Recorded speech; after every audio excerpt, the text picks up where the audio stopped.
Hi friends, నేను చేస్తున్న videos అన్ని మీ మొబైల్కి నోటిఫికేషన్గా రావాలంటే ఇక్కడ రెడ్ కలర్ సబ్స్క్రైబ్ బటన్ని క్లిక్ చేయండి. అలాగే ఇక్కడ పక్కన ఉన్నటువంటి బెల్ ఐకాన్ని యాక్టివ్ చేసుకోండి.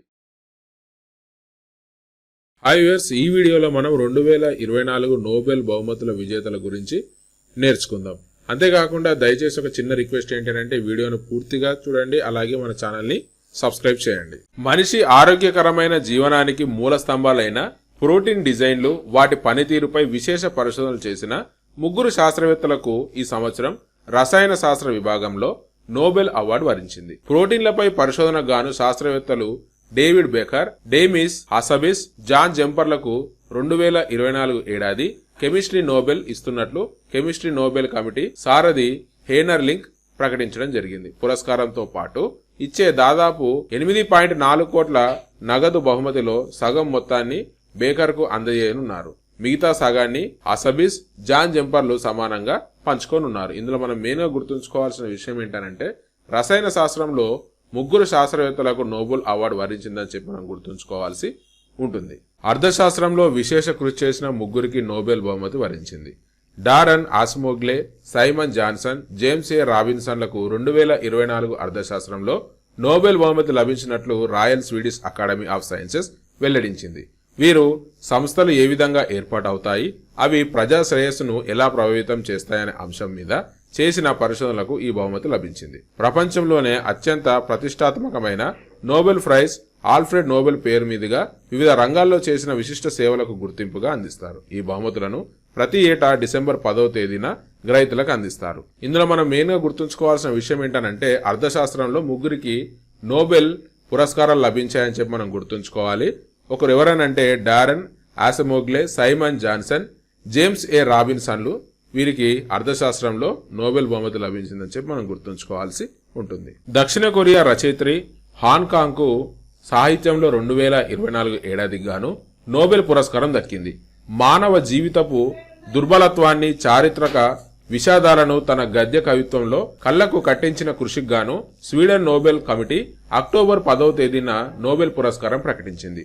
హాంకాంగ్ 1970లో దక్షిణ కొరియాలోని గ్వాంగుజాలో జన్మించారు. హాంకాంగ్ 1993లో మున్హాక్ గ్వా సాహే శీతాకాలం సంచికలో వింటర్ ఇన్ సియోల్ పేరుతో 5 కవితలను ప్రచురించారు. దీని ద్వారా కవయిత్రిగా సాహిత్య రంగ ప్రవేశం చేశారు. అనంతరం ఆమె నవలా రచయితగా తన కెరీర్ను ప్రారంభించారు.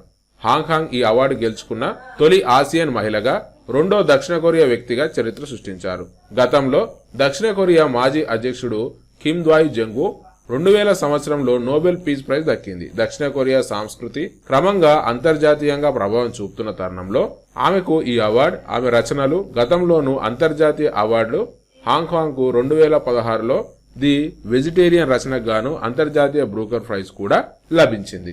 ఇందులో మనం మెయిన్ గా గుర్తుంచుకోవాల్సిన విషయం ఏంటంటే దక్షిణ కొరియా రచయిత్రకి సాహిత్యంలో నోబెల్ బహుమతి లభించిందని చెప్పి మనం గుర్తుంచుకోవాల్సి ఉంటుంది. 2024 సంవత్సరానికి జపాన్ సంస్థ నిహాన్ ఇడంకియోకు నోబెల్ శాంతి పురస్కారం ప్రకటించారు. ప్రపంచాన్ని అణ్వాయుధ రహితంగా మార్చేందుకు కృషి చేసినందుకు గాను ఈ ప్రతిష్టాత్మక పురస్కారం వరించింది. ఈ మేరకు స్టాక్ హోమ్ లో ఉన్న కరోలిన్స్కా ఇన్స్టిట్యూట్ లోని నోబెల్ కమిటీ ఈ పురస్కారాన్ని ప్రకటించింది. కాగా హిరోషిమా, నాగసాకిపై జరిగిన అణుబాంబు దాడిలో దెబ్బతిన్న బాధితుల కోసం నిహాన్ ఇడంక్యో సంస్థ పనిచేస్తుంది. నిహాన్ ఇడంక్యోకు హిబకుష అనే మరో పేరు ఉంది. అణురహిత ప్రపంచం కోసం ఈ సంస్థ కృషి చేస్తుంది. అణుబాంబు దాడుల నుంచి ప్రాణాలతో బయటపడిన వారికి ఈ సంస్థ సేవలు అందిస్తుంది. న్యూక్లియర్ ఆయుధాలను మళ్లీ వాడరాదని ఆ సంస్థ ప్రత్యక్ష బాధితులతో ప్రదర్శనలు ఇచ్చింది. ఇప్పటి వరకు మొత్తం 111 మంది సభ్యులు 31 సంస్థలను నోబెల్ శాంతి బహుమతి వరించింది. ఈ సంవత్సరం బహుమతికి 286 నామినేషన్లను పరిశీలించిన కమిటీ నిహాన్ ఇడంక్యోను పురస్కారానికి ఎంపిక చేసింది. ఇందులో మనం మెయిన్ గా గుర్తుంచుకోవాల్సిన విషయం ఏంటంటే జపాన్ సంస్థకు నోబెల్ శాంతి పురస్కారం లభించింది. ఆ సంస్థ పేరు ఏంటంటే నిహాన్ ఇడంక్యో అని చెప్పి మనం గుర్తుంచుకోవాల్సి ఉంటుంది. ఈ ఏడాది ఫిజిక్స్ లో 2 సైంటిస్టులను నోబెల్ అవార్డు వరించింది. మెషిన్ లెర్నింగ్ ను కొత్త పుంతలు తొక్కించి కృత్రిమ మేధా వికాసానికి మార్గదర్శకాలుగా నిలిచిన సైంటిస్టులు జాన్ ఆఫ్ఫీల్డ్, జెఫ్రీ హిట్టర్లు అత్యున్నత పురస్కారం అందుకోనున్నారు. Royal Swedish Academy of Sciences October 8వ తేదీన ఈ మేరకు ప్రకటించింది. గత ఏడాది ఫిజిక్స్ నోబెల్ ను ముగ్గురు సైంటిస్టులు అందుకున్నారు. హంటర్, ఫాదర్ ఆఫ్ ఏఐగా ప్రసిద్ధుడు. కెనడా, బ్రిటిష్ పౌరసత్వం ఉన్న ఆయన టొరంటో వర్సిటీలో పనిచేస్తున్నారు. Of field the America, Princeton వర్సిటీలో పనిచేస్తున్నారు. వారు రూపొందించిన, అభివృద్ధి చేసిన భౌతిక శాస్త్ర నియమాలు, పనిముట్లు నేటి శక్తివంతమైన మెషిన్ లెర్నింగ్ కు పునాదులని నోబెల్ కమిటీ కొనియాడింది. వారు అభివృద్ధి చేసిన ఆర్టిఫిషియల్ న్యూరల్ నెట్వర్క్స్ సహాయక మెమరీలుగా ఎన్నో రంగాల్లో కీలక సేవలు అందిస్తున్నాయి. ఫేషియల్ రికగ్నిషన్ మొదలుకొని యాంత్రిక అనువాదం దాకా అన్నింటా అవి మన జీవితంలో భాగంగా మారాయని ప్రశంసించింది. అయితే ఈ సాంకేతిక ప్రగతి మన భవిష్యత్తుపై ఎన్నో సందేహాలను లేవనెత్తిస్తుందని అభిప్రాయపడింది. మానవాళికి మేలు జరిగేలా దీన్ని సురక్షిత, నైతిక పద్ధతుల్లో వాడడం చాలా ముఖ్యమని పేర్కొంది. ఇందులో మనం మెయిన్ గా గుర్తుంచుకోవాల్సిన విషయం ఏంటంటే, ఫిజిక్స్ లో ఇద్దరికి నోబెల్ బహుమతి లభించిందని చెప్పి మనం గుర్తుంచుకోవాలి. వారు ఎవరనంటే జాన్ ఆఫ్ఫీల్డ్, జెఫ్రీ హిట్టర్ అని చెప్పి మనం గుర్తుంచుకోవాల్సి ఉంటుంది. ఈ ఏడాది వైద్య శాస్త్రంలో అసాధారణ పరిశోధన చేసిన ఇద్దరు అమెరికన్ డాక్టర్లకు నోబెల్ బహుమతి వరించింది. విక్టర్ ఆంబ్రోస్, గ్యారీ రౌక్యూన్ అత్యంత ప్రతిష్టాత్మక పురస్కారానికి ఎంపికయ్యారు. కరోలిన్స్కా ఇన్స్టిట్యూట్ లో నోబెల్ అసెంబ్లీ ఈ ప్రకటన చేసింది. మైక్రో ఆర్ఎన్ఏను కనుగొన్నందుకు, అలాగే ట్రాన్స్క్రిప్షన్ తర్వాత జన్యు వ్యక్తీకరణను నియంత్రించడంలో దాని పాత్రపై దృష్టి సారించినందుకు వీరిద్దరికీ ప్రతిష్టాత్మక పురస్కారం వరించింది.